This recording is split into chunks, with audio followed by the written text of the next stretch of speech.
Let me start with a question. If your designation disappeared today, would your team still choose to follow you? Think about that for a moment. Because in healthcare, leadership is not about having the biggest designation, the highest authority, or the most senior position.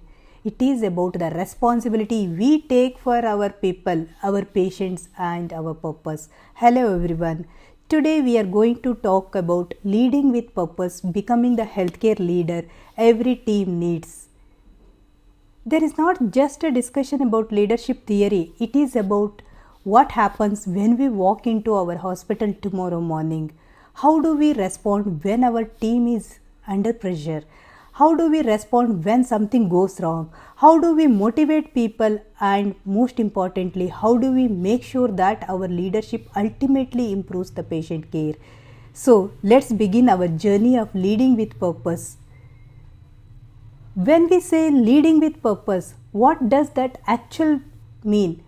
Purpose gives direction to leadership. Care today is changing rapidly. We have workforce shortages. We are seeing burnout and increasing workload. Healthcare is becoming more multidisciplinary. Technology and artificial intelligence are changing our processes. Patient safety expectations are increasing. Regulatory accountability is becoming stronger. So ask yourself, can yesterday's leadership approach solve today's healthcare challenges? Probably not.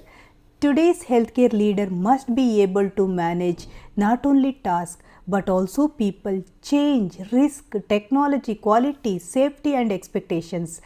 That is why healthcare leadership itself has to evolve. One of the most important distinctions, manager does not automatically mean leader. A manager gives instruction, a leader creates directions. A manager focuses on tasks, a leader focuses on purpose.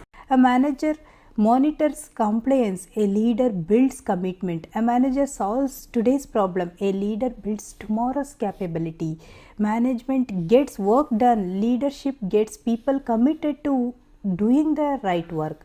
For example, telling a staff member, complete this patient safety checklist is management, but explaining this checklist exists because it protects our patient from preventable harm create purpose. When people understand the why, they are more likely to own the what. Healthcare leadership is full of paradox. A great leader must be compassionate and accountable, approachable and decisive, patient-centered and system-focused, supportive and performance-oriented, confident and humble. These are not contradictions, they are balances. Being compassionate does not mean accepting unsafe practices. Being accountable does not mean blaming people. Being approachable does not mean avoiding difficult decisions. Being confident does not mean believing that we are always right. Leadership maturity is knowing when and how to balance both sides. Foundation of leadership. Now let us talk about the foundation of leadership purpose. I want you to ask yourself, why did I choose healthcare? Was it because I wanted a profession? Was it because I wanted to serve? Was it because of an opportunity? Whatever the original reason, every day our work affects another human life. That is why purpose is powerful. Purpose creates meaning, meaning creates motivation, motivation creates ownership, and ownership influences performance. So when pressure increases, ask yourselves, does pressure make me lose my purpose or reconnect with it? Many organizations naturally think from the top down, target performance people, but great healthcare leadership reverses this purpose people performance.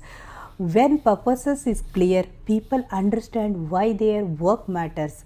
When people are supported and developed, they become more committed. And when commitment increases, performance improves. So instead of asking only, did we achieve the target? Ask, did we achieve the target while protecting our people, our systems and patients? That is the difference between target-driven management and purpose-driven leadership. Technical knowledge is important in healthcare, but technical knowledge alone does not make someone an effective leader. We also need emotional intelligence, self-awareness. Do I understand my own triggers? Self-management. Can I control my response? Social awareness. Can I understand what other people are experiencing? Relationship management. Can I influence people without creating fear? And here is one of the most powerful questions. When you are angry, does your team experiences your anger or your leadership?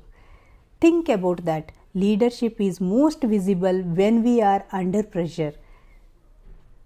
Before we lead others, we must learn to lead ourselves. The PASS model gives us a simple approach. Pause, stop before reacting, assess, understand the situation, understand, look for the root cause, select, choose your response, execute, act with intention. Imagine that you receive an angry complaint. Your first reaction may be to defend yourselves. But leadership says, pause, assess, understand, select, execute. The situation may not change immediately, but your response can change everything. Let us take an example. A nurse makes a documentation error. The immediate reaction may be, who made this mistake?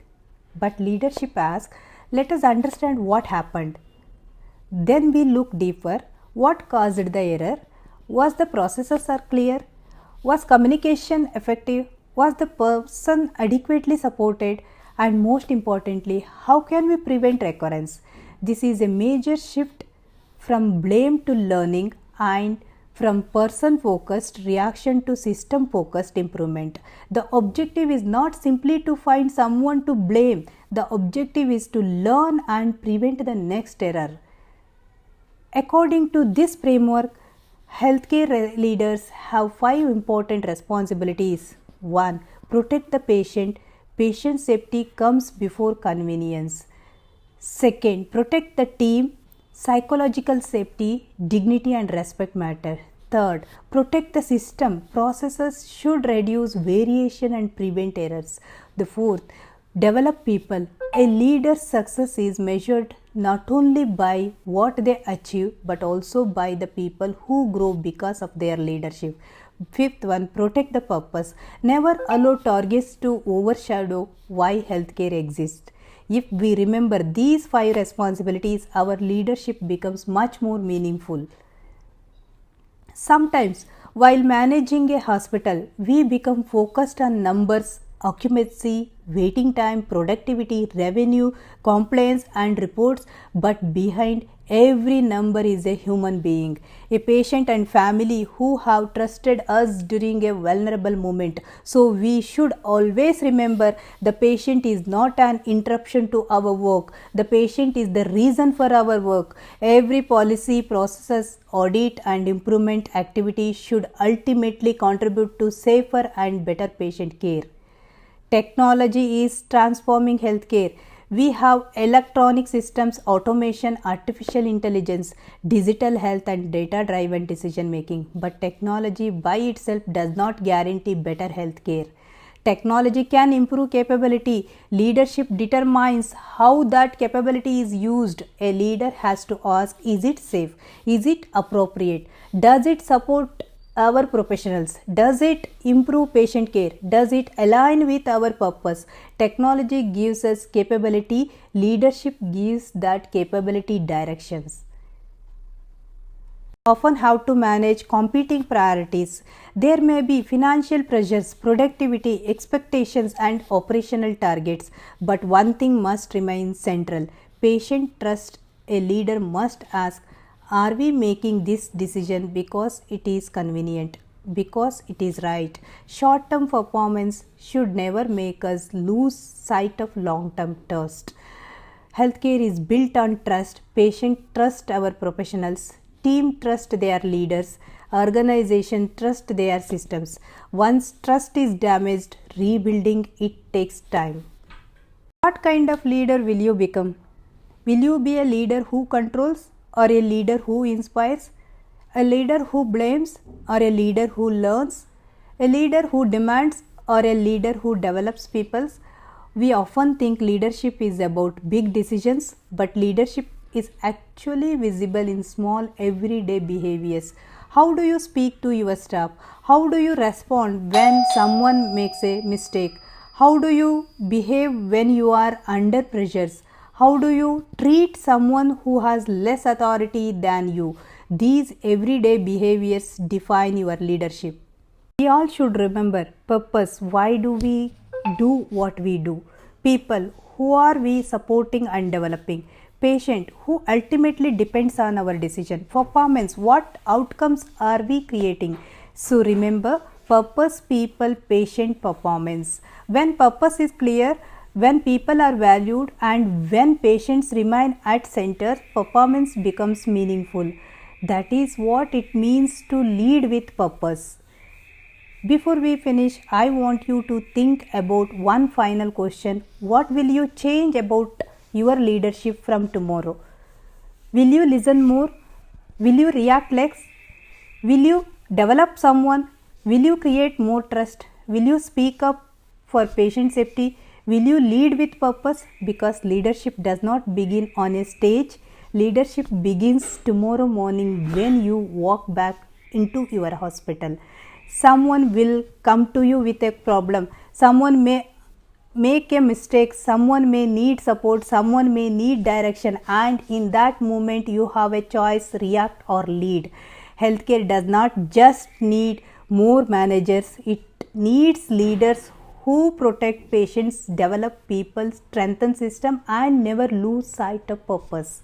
So let us lead with purpose, people, patient, and performance. Thank you for watching. Follow more hospital accreditation, administration, quality, and patient safety updates.